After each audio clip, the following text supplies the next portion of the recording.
Yun, good day guys.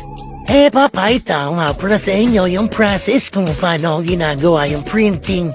Dito sketch muna. Yan, tapos pinakat ko na siya, line heart.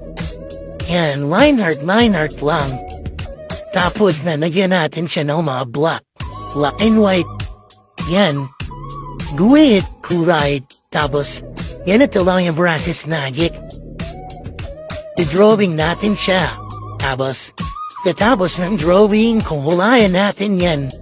Tapos ng line art, titignan natin kung okay na. Sama natin siyang hulayan.